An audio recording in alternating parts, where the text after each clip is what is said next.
pretend you like a bad gift given to you from your partner. We've all been there. Now, according to a recent Match.com survey, 75% of women have been let down by a gift from a partner in the past. Meanwhile, 40% of men are as finicky. But how do you gracefully receive a gift that you hate? I love this. We have some tips courtesy of Your Tango. Thoughts, 5 words or less. Story of my f***ing life. This is the wrong size. Love don't cost a thing. Make a Christmas list. Has anybody thought of that? Before I get into the tips, I do want to talk to you guys about another survey that was published in the Daily Mail. And I thought this was really interesting because it said that women expect their men to spend half of the man's week's salary. So let's say on average the guy makes $50,000 a year. So then that would mean that you expect him to spend $475 on your gift or gifts. Now, men expect women to spend a third of her salary, and the average that they give for the women would have been around $275 a week. Because women for the girl. don't make as much money and their brains are smaller, so they can't. Exactly. They can't have the jobs they have. They can't. Oh, Jason. Okay, so first of all, do you guys think that that's an appropriate number? Do you expect your man to spend like roughly half of his week's salary? No, I think he should spend the money on the gift that you want, but I don't know, something that you want. It shouldn't have a price value. Exactly. Yeah, it's different when you don't expect it and you receive it versus when you expect it and they're giving it to you out of obligation. Like, okay, girl, this is what she expects. What do you think, Jason? I don't know. I don't live in that world where it's just like you have to assign that. Well, here's the thing. I think we all want to give our significant others the world, I'm sure.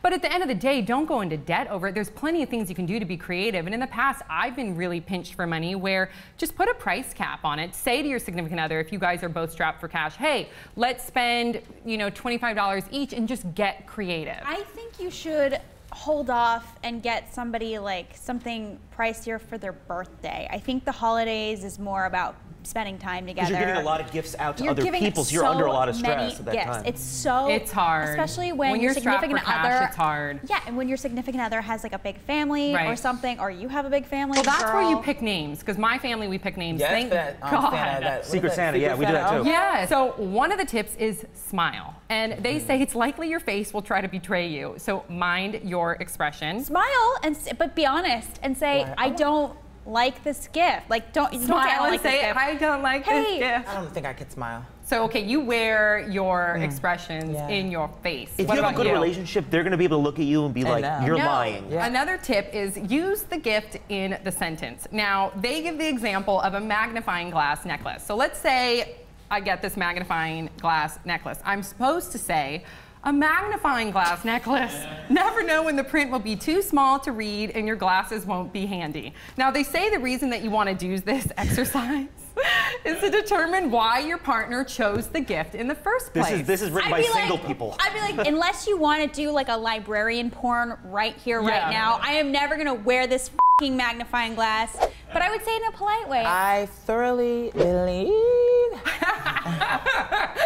that you have to be honest about the situation, because let me say, I've been in situations where it's kind of, you're trying to be, you want to handle it delicately, but however, they need to know the truth. Because if I act like, have you ever had somebody make you something disgusting and you taste it and you're like, oh, it's the worst. It's the worst. And then they offer you more.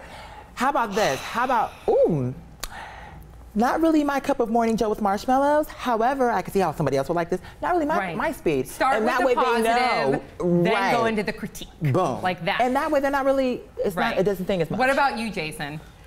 Yeah, I mean, I would you repeat their little mantra that they say here? No, I would say, do you have the receipt? Yes. That's even, all right, another tip is determine when to put it to use. So they give the examples of when grandma got you an ugly holiday sweater and you wore it to her house and tucked it away in your closet. They say that the same rule applies here. So only, I guess, wear the magnifying glass necklace if you're on a date with him. What I'm saying, okay, so we're talking about significant other. Yes. If you can't be honest, why are you with that person? Yeah. If you've been dating for a little while, fake it. This relationship's not going to last. Well, you should be buying gifts if you've been dating for like If you've been dating for that long, you're not going to spend $475, the average person, whatever. That said, if it's your grandma, of Right. course you I agree. fake it. Of course you do. You go, Grandma, where's the receipt? Grandma's heart is weak, and she can't take a heartbreak. And funny. you say it's your family or something. I have to be honest. It's like I liked Audrey Hepburn, like I like her, but my mom every year gets me an Audrey Hepburn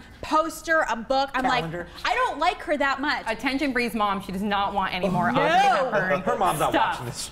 My mom doesn't watch this shit. All right, so, okay, so this, your tango does say in the very end, if you do not want to follow their tips and if you want to be a brave soul, they say that you can just be honest, but when you're honest, kind of like what we talked about, start out with a compliment by saying, you know, this necklace is very pretty, but it's just not for me. Not for me. They also said a really good thing to say is to bring up how much you value their time and their money. So you could say something in the vein of, listen, I really value your time and money, and I'd rather you put that to something that I would really cherish and like.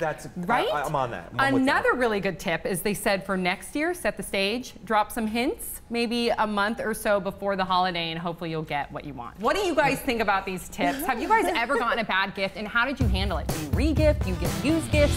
We want to know. Let us know your thoughts in the comment section below. Don't forget to subscribe to our channel if you've done so. Thank you very much. We'll see you all next time on Pop Trigger.